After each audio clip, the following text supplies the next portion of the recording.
Imagine a huge monster floating on the seabed. A mountain of 1,000,000 tons of steel and raw energy. It looks like a floating city. When this giant thing has to be stopped right in the middle of the sea, who holds it? You must be thinking of an anchor. That huge heavy anchor, which is embedded in the ground. Simple. But if I tell you that your belief is almost completely wrong. It sounds surprising, doesn't it? In fact, the anchor of a huge ship is just a placeholder. That is, it is actually just a blank sign. The secret to keeping this sea monster from floating away is hidden elsewhere. Inside the shackles, and there is a mind-blowing physics hidden there. No need to go no more. I will explain it easily, which will make your head spin. So let's dive into the depths of this incredible mystery, where lies a remarkable game of science and engineering. To keep a ship stationary in one place on the ocean floor, one has to fight against two invisible but incredibly powerful enemies. The wind and the current are constantly pushing relentlessly at this huge object. It is as if some invisible hand is trying to push the ship from all sides. And to face these two enemies there are only two main weapons. The first one is the anchor, but the interesting thing is that the function of the anchor is not to be heavy. Its function is to act as a hook. Modern anchor, which is called stockless anchor, is designed to do one job perfectly: to get stuck in the ground of the seabed. When it hits the seabed, then its fluke means those shovel-like handles grab the ground and get stuck like nails. But here is a big problem: all seabeds, but somehow if you put mud on hard rocks, then it is of no use. Mud will slide like skating.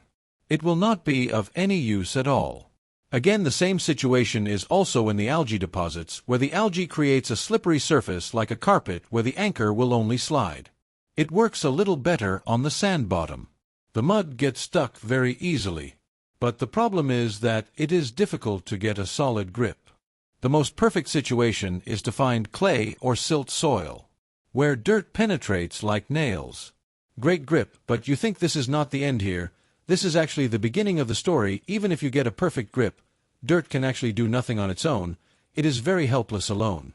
The real hero is the real star. The one that is called a road in technical terms is a large ship that is several hundred meters long. The shackle is incredibly heavy and strong, made of steel. Now get ready to be shocked. Each link of this shackle weighs about 160 kilograms. Yes, you heard right. A single link is as heavy as a whole cow. Moreover, dirt itself is not a light thing. About 23,000 kilograms, which is about 15 ordinary cars together. But the interesting thing is that the work of the scoundrel is very simple. Just hold the end of the chain. More than that, nothing. The real holding power comes from the whole chain and the dirt, the total weight of which may surprise you. 243,000 kilograms. That's almost the weight of an adult blue whale. Think about it. A small chain weighs the same as an entire blue whale. Now comes the real magic that will really surprise you. There is a certain art to anchoring. There is a specific technique. And it is connected to a beautiful mathematical concept. The catenary curve. When the ship falls on the dirty seabed, more chains start to come off. Not just a few, but many, many chains. The goal here is not to create a straight line, but to create a long and heavy, beautiful tiger of chain that will lie flat on the seabed for a long distance, and this tiger is called a catenary.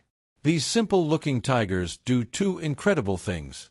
First, when a few hundred feet of roots lie heavy on the seabed, it creates enormous, unimaginable friction, acting like a giant paperweight. And that's the most genius thing. It acts as a perfect shock absorber. When the wind or waves hit the ship hard, they don't pull it straight. Instead, they try to lift this incredibly heavy chain off the seabed. All strength, all energy is spent fighting against the enormous weight of the chain. The tiger slowly starts to straighten. It absorbs all the shocks like a giant rubber band.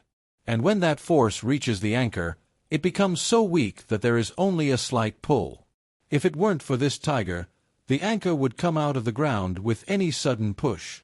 Yes, the catenary is the secret trick. That's the difference between anchoring and just tying down heavy things. Anyway, the ship is now completely locked. But now we have to go. So how do you lift an anchor that is designed not to come out? It seems almost impossible, doesn't it actually? Here you don't just pull the ship, you have to propel the ship using its main engine to slowly move forward just above the anchor. As the ship moves, the windlass means that big machine in front pulls the chain more.